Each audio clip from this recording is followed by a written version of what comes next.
Hey, ladies and gentlemen, welcome to another episode of the Beyond Seven Figures podcast. So, today's a real treat for me and hopefully for you too. So, my guest today is a team member. If you know him, you love him. If you know him, chances are he's brought a smile to your face. He makes you laugh. Awesome dude. But he's going to strike you as somewhat of, as one person called him, a bit of a savant. Truly just brilliant. And we're going to hone into his unique abilities. We're going to discuss some of the ways at which he's been working with our clients, creating a significant impact, as well as some of what he's doing within our business as well that really helps to create or allow for better decisions. And then as we get into it, also increase the retention and what we've done to significantly improve that. Without further ado, Walker Renfrow, welcome to the show, my friend. Charles, thank you so much for having me. I'm excited. So let's just start with a fun fact about you, just before we get into the juicy details, because it is relatively interesting. Tell people about your home. Yes. So I live in what you might call a non-traditional living situation. It is a tiny house on wheels. I live in that tiny house on wheels with my wife and our little cat. Altogether, it is around 200 square feet, and I built it with my own two hands, blood, sweat, and tears during the shutdowns of the pandemic. So it's a real blast. I can't say that it's quite a normal way to live, but it does well for us and we have less clutter. So very happy with it. It's a really classy, modern looking home. It's gorgeous. You did a good job on that. Anyway, I thought it was a nice little fun fact. Yes, sir. Thank you. Yeah. So, Walker, let's talk about the CEO scorecard for a bit, Let's do it. right? That's just something that you have been we developed a prototype, it's been improved and worked on and so forth. So explain to our listeners, like, what is a CEO scorecard and why should they be using one? So, Charles, I know you like to say all the time that guesswork is the cancer of all business. And that is exactly what the CEO scorecard solves. You know, you're going through your business day to day, weeks are flying by, months are flying by, and without any true insights, at the end of the day, it's all guesswork. Yep. And the only way to get behind that is to have your decisions be data driven.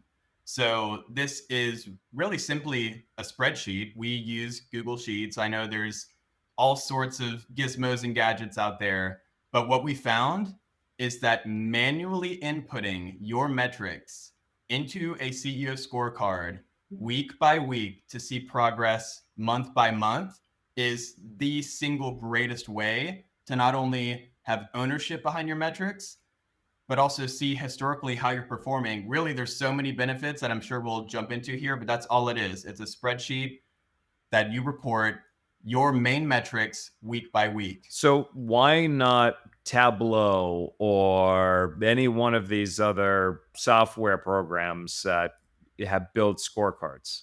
Why do we put it into spreadsheets? One thing Joe talks about quite a lot, and he's our lovely chief of staff here at Predictable Profits, there's a difference between metric reporting and metric management. Reporting is exactly what you said, all these fancy dashboards that you can go and see live in real time where your metrics are. Likely your CRM does that, and you're going and viewing those metrics all the time. The difference is between being passive and being proactive. Yeah. When you have your name next to a metric, and that's something I'm sure we'll dive into in a minute, is ownership. When you have your name next to a metric and you are manually typing that in week by week, that is metric management.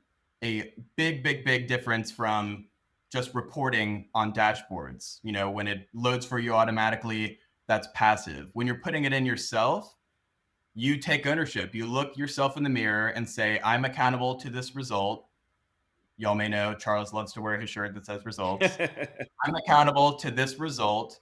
This was a result of my action, whether the output was good or bad. I'm taking ownership by putting it in the sheet. And by doing that week by week, you start to learn these metrics like the back of your hand.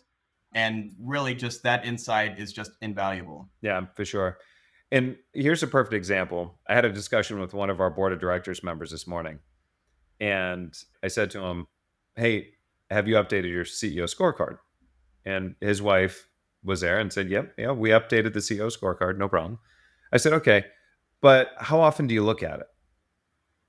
And so the CEO said, I don't really look at it. I have it. He says, I tend to just kind of look at our orders, see, how much has come in and what our profitability is and so forth. And that's sort of how I get a good sense of it.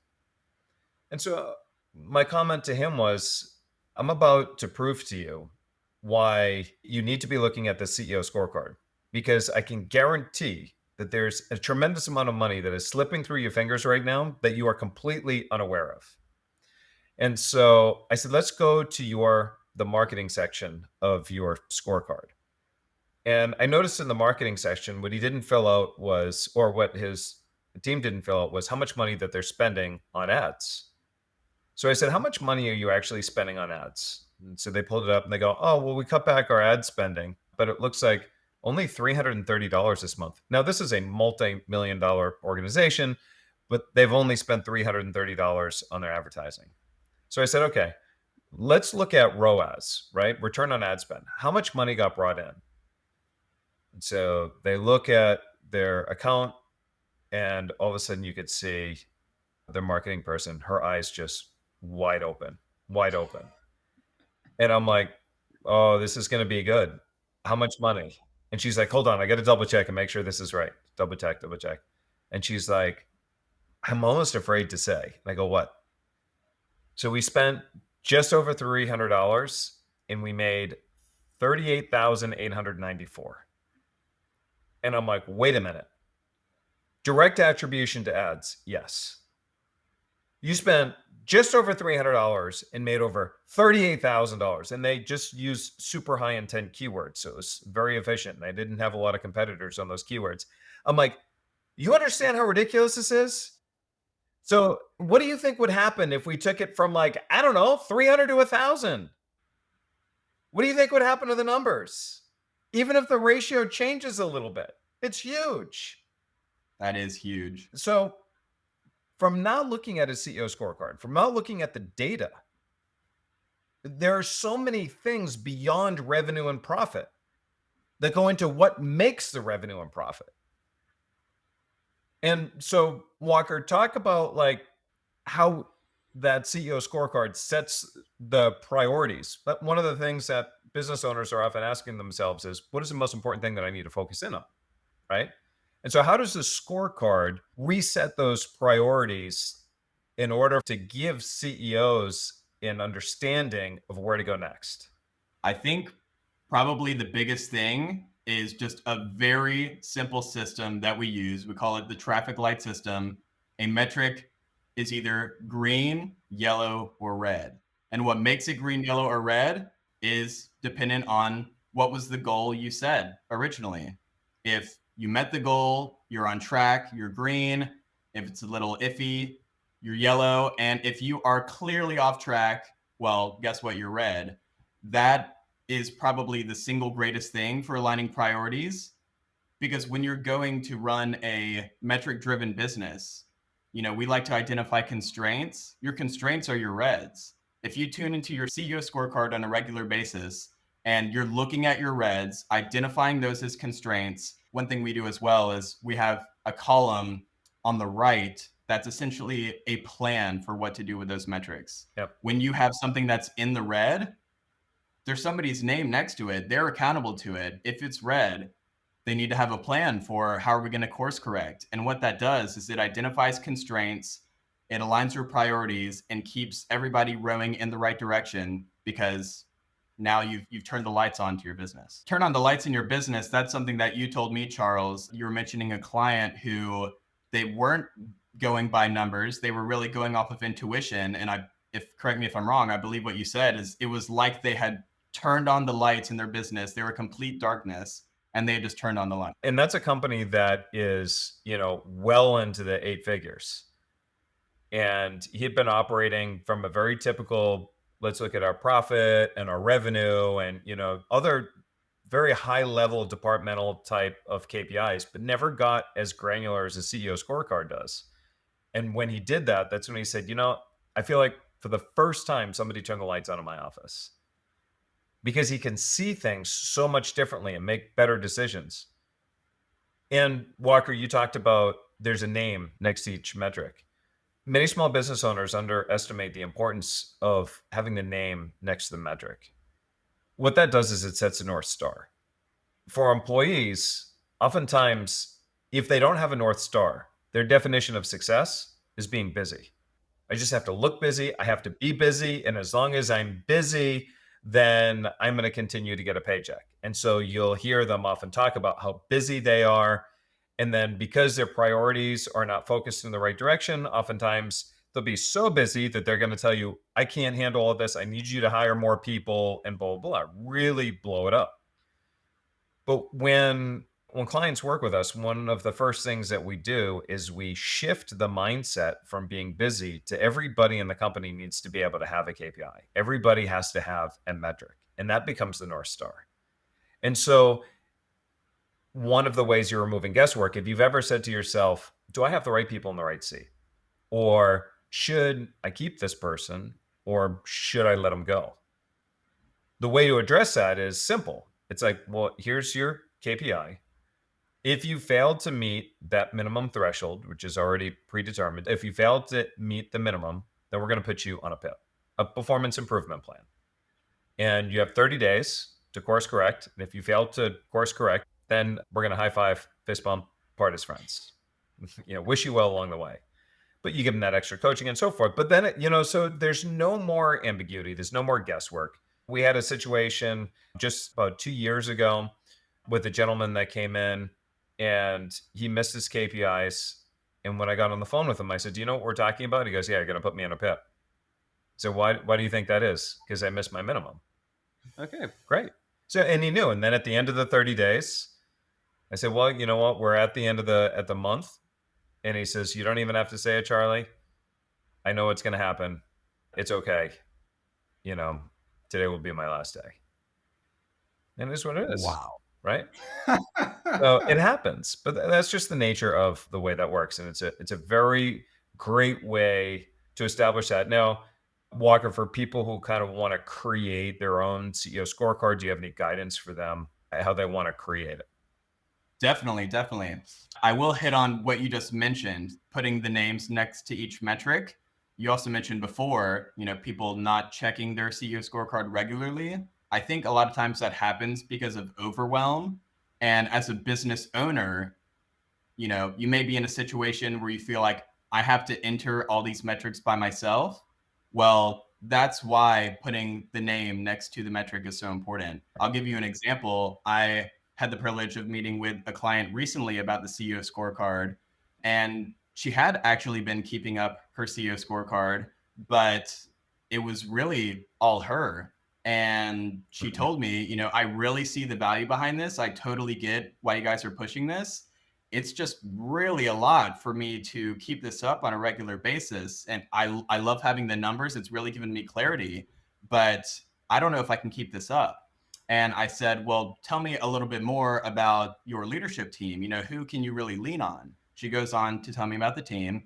And I said, okay, we'll do a little exercise. You'll notice on your CEO scorecard, there's a column that says owner. We're just going to go through metric by metric and just put that teammate's name.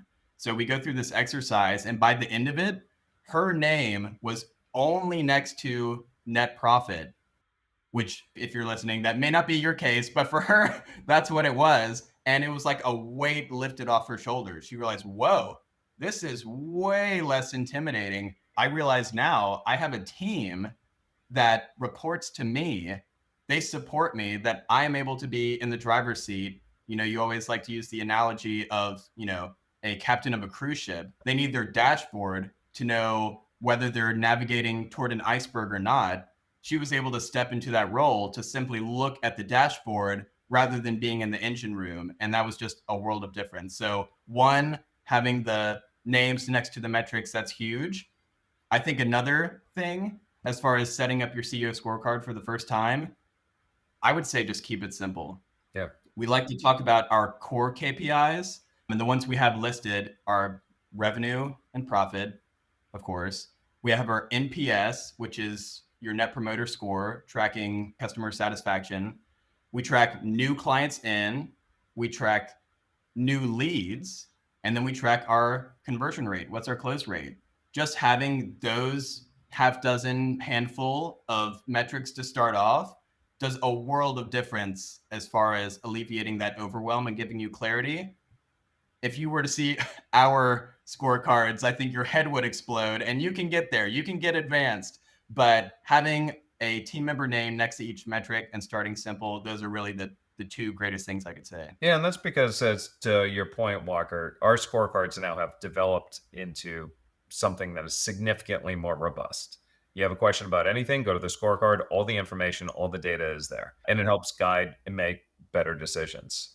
And the core KPIs that Walker talked about, the way that I like to look at it is, if you're in a deserted island and you could only get, say, 5 or so KPIs to let you know, is your business moving in the right direction? What are those KPIs? Now, they're going to be different for every person. Walker gave a general understanding of what's very common for very simple, but everybody's got a different thing. Like for me personally, if I was on a deserted island, I would want to know revenue, profit, NPS, just as he said. I also want to know lifetime customer value, because that tells me, like, is our clients spending more money with us, and are things going? Because if that starts tanking, that's a red flag. And then also churn rate, which is also really important. If people are staying and they're spending money and they're happy, which is why the NPS is there, then I feel like, being on that island is going to be a little bit more like vacation. Does that make sense? Churn and attrition is super important, and I have a feeling you may want to talk about that as well during this time, because we've implemented some pretty cool things here at Predictable Profits that have made a huge impact on churn and attrition. And so if that's not something you're tracking, we would definitely recommend you do that today. Yeah, super important, right? Let's think about the impact of churn. So I was talking with another board of directors member who tracked churn for the very first time ever. And it was over 10% churn rate. And so you track it by the month. So over 10% churn rate. And so he tracked it and he got the number and he goes, okay, well, I guess 10%. And I said, well, 10%, you understand what the impact of what that means? And he says, well, I'm not sure I understand. And I'm like, that's 10% this month. Then you look at 10% next month and 10% the month after. If you stay at 10%, that means that you're losing effectively 120% of all your clients. You're going to end up losing all of them, plus some. That's a very bad situation to be in. The goal of churn needs to be 5% or under, because you're going to get some churn, people move or whatever. But it has to be 5% or under. Like, that churn is not sustainable. The last thing that you want to do is feel like you're chasing your tail, always kind of fill the pipeline, because you put something in, they're falling out just as fast as they're going in. And that indicates so many things from a business perspective. You got a service issue, you have an onboarding issue, you have delivery issues or personnel issues. Like, there's so many things that you got to look into. One of the roles that you play, Walker, inside of Predictable Profits, is you also play the role of our, I guess, community manager, so to speak. And you've implemented a number of different things that, let's say, from January to now, roughly on a percentage basis, what would you say has improved our churn rate by what percent? So it's funny you say this. I recently did crunch the numbers, and I was able to do that because we keep a CEO scorecard, wink, wink. And for all our listeners out there, I'm not going to tell you what the churn rate was to start and what it ended in. But what I will tell you is that we had a reduction in attrition rate by 63%. Phenomenal, right? Which was awesome. And the attrition, I don't want everybody to think like things were terrible. I mean, by standard practice, things were good, but it still wasn't good enough, right? Because we're always pushing the envelope. We want to get better. I mean, the hardest part about our job is that we have to create a company where we become the role model that others want to be like. I used to do residential development, right? And you would build a model home. so that people go through the model home. They go, I love this. I want a home just like this. And so the same thing, a competitive advantage in business is when you can build a business and do certain things and have certain IP and certain processes and certain systems that people go, oh, this is what it looks like. This is how it feels like. I want something to look like that. Like, that's a lot of pressure on us. We don't do everything perfect by no stretch of the means. So we're always trying to improve. But in part of our improvement, like when we're able to coach clients, hey, here's a strategy, here's a technique, it's because it's been implemented and tested across multiple different situations, including ourselves. But reducing churn, that was a bit of a heavy lift as well. So what did you find had the biggest impact in reducing that churn? I think y'all will be surprised at the answer because the answer is so simple, but the impact, as you just heard, was tremendous. Maybe you've heard the phrase that if you want something to improve, then track it. That's exactly what happened here. And it's appropriate that we're talking about the CEO Scorecard. So we have a separate sheet that we call client account management. And the first tab is our health dashboard. We have all of our clients listed, broken up into the various tiers. And then we have a handful of metrics that we look at per client that's just on a dashboard view. What makes this so amazing, and this has become quite robust, is that the rest of the sheet is full of client tabs, that each client has their own dedicated tab, a full sheet of everything we could possibly want to know about them that we're continually referencing to make sure they get the top-notch care possible from their business coach. Now, all of that, like I said, rolls up to this main dashboard, but there's one single metric on this dashboard that has made the biggest difference, and it is that same traffic light system I mentioned, except this time it's called client temperature. Yep. And what this is it's the same red, yellow, green, except it has a slightly different meaning. This is related to risk of leaving or risk of churning. And it is a little bit subjective, but we found that that actually doesn't matter at all. The fact that you're tracking it is going to be what makes the difference. So you'll want the people who are most boots on the ground, that have the greatest pulse on your clients, to be the ones to report this metric. For us, it's coaches. You know, who knows the client better than the coach? Yeah. The coach is indicating whether they're red, yellow, or green. So red is, unfortunately, they're high risk of leaving. Either they're having cash flow issues, they're not sure if they can continue as a client. You know, in some cases, maybe they're even looking at a competitor. You know, what are the flags that let you know this is, you know, a red temperature client? Either way, we know to mark them that way. Yellow is, you know, I don't think this person is necessarily at risk of leaving, but they're definitely worth keeping an eye on. Maybe there's a certain situation that you just want to make sure to keep on checking up on them. Whatever it is, that person's going to be yellow. Green is happy as a clam. There is nothing wrong at all. In fact, this person is likely your super consumer. They love what you're doing. They couldn't be happier. And that person is green. And we found just the simple system of week after week. And we do meet weekly looking at this dashboard to update these metrics. Meeting weekly, continually updating, just a simple system of red, yellow, green on client temperature has made an absolute world of difference. And there's one thing that you said, you know, it's subjective to a point, but because we know guesswork is a cancer of all business, we tried to minimize that amount of guesswork. So NPS surveys get sent, but for anybody that's ever sent NPS surveys, you know, you just don't get 100% completion rate, right? So what we did do is Walker meets with the clients at least once a quarter, and he'll meet with the clients once a quarter, and he will ask them questions. He'll survey them. What's working? What's not working? What do you like best? You know, if there was a situation where we could be 10 times better, you know, what would it look like? All that types of things, right? To get a sense for it. And one of the things that came up over and over again is that people wish that they had a roadmap, like an actual roadmap, a roadmap of which they knew the most important things they had to focus in on, and a plan for achieving their financial target from 1 month to a next, and so forth. And that came up over and over again. So we got together as a team. We said, you know what? our clients are saying that they want this customized roadmap. And that's what we ended up doing. And we built it. And every client gets a totally different roadmap because every client has different constraints and every client has, action plus resources equal goal.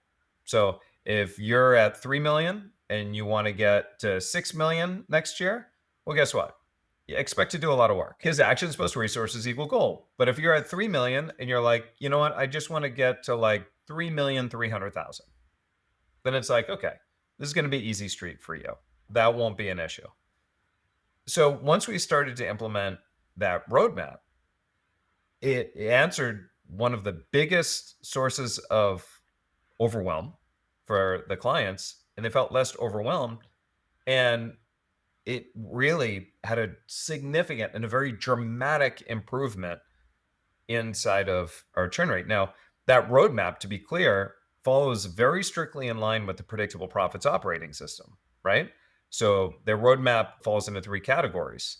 Either there's an area of setup where they've got to create, capture, nurture demand, or there's an area inside of sales where, whether it's lead qualification, closing mastery, increasing their MRR, ARR, or then scale, which is from data analytics to having the right team and org structure and all that other fun stuff, right? But all of that sort of just goes into the roadmap, and it's prioritized based on where their biggest constraints are and what they need to improve upon. And that's been huge. That's been really, really big.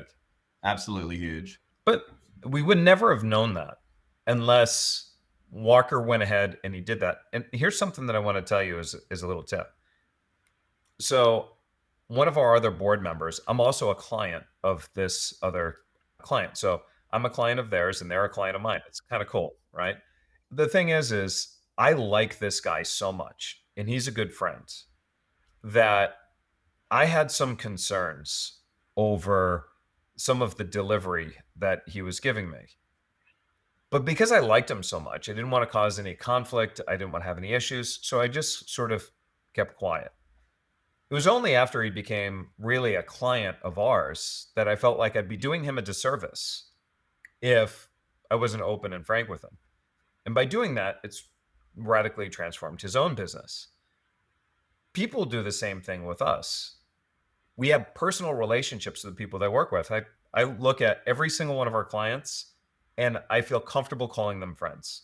They're wonderful, great people. I'm one of the luckiest guys. We're one of the luckiest people in the world because we get to work with people we genuinely like. That comes as a double-edged sword. And you work with people that you like they don't want to upset you. So they're just not going to tell you. But having Walker, whereas I'm one of the coaches and Walker's not one of the coaches, Walker coming in as an objective person that genuinely wants to help, you're going to hear something different. They're going to be much more honest. And Walker has a really wonderful way of being able to pull that from them in a very safe, comfortable manner so that they can tell you, hey, this is what I wish could happen to make things even better. That's exactly right. And this doesn't work, by the way, if you wake up in the morning and all you care about is making just a lot of money. It's not going to work that way. You have to make money. Money is a formula. You get paid in direct proportion to the value you bring others. So you have to look at it to how do I create better value? Value is a function of experience. What does the experience look like? What are the results that they're getting and so forth, right? So you have to be corely focused, really narrowing focus on, I got to deliver as much value as possible. Because when you genuinely care and your clients feel like you care and you use that care as a competitive advantage, I mean, Walker, when we talk with our clients, how often does that come up where somebody says, I feel like you care about my success as much or more than I do? How often does that come up? I think it's one of the main things that gets said, even in the quarterly feedback. People, like you mentioned, they have a close relationship with us to the point where when I interview them, they will sometimes give constructive criticism, but they do it in a way because they know that there's that close relationship. Despite all those things and improvements, and like Charles said, we have a relentless culture of continual improvement all the time. At the very end, they will always score super high on the NPS because they say, ultimately, you care. And I know that there's a relationship there. I know you're not just in it for the money. and we take that feedback and we listen. And that's really one of the biggest things. We mentioned the client temperature as being one of the key metrics. Well, it's just like your CEO scorecard. When something's red, how do you know what to do? Right. Well, feedback is the cornerstone of how you know what to do. When a client temperature is red and you get the client feedback from your routine quarterly surveys, that's what gives you the path to go forward. That's exactly what Charles said about, us creating the custom roadmap for our clients. That was something that came up over and over again. And I'll give folks a tip as well. When you're conducting these feedback sessions, I like to make sure that it's quantitative and qualitative. And this is a little side note, but every question is structured just a very simple way. First, we ask for how much value do you get from this particular feature on a scale from 0 to 10? They'll give me a number. The second question is, okay, well, would you like to elaborate on that? And what we found is, as we aggregate this client feedback, we know from a metric perspective what features and aspects of our program are performing the best because it's metric based. But if y'all know Charles, you know that he is quite the AI guru. And part of the magic of pairing metrics with qualitative feedback as well, that's something amazing about living in the AI age, is that before, you would have just had descriptions of what people said. How in the world are you going to comb through that? It's, tons of entries of just words. But now that we're living in the age of AI, you can simply put that into your favorite chatbot, ask it to summarize, and even do data analysis. And just learning from even the notes on those sessions gives you the tools to be able to combat the client temperature, to combat churn. And then suddenly you look over your year and realized we reduced this by 63%. So it's really been remarkable. And I think one thing I've realized as well is, I feel like sales often gets all the glory. When you're closing deals left and right, it feels epic. Everybody celebrates.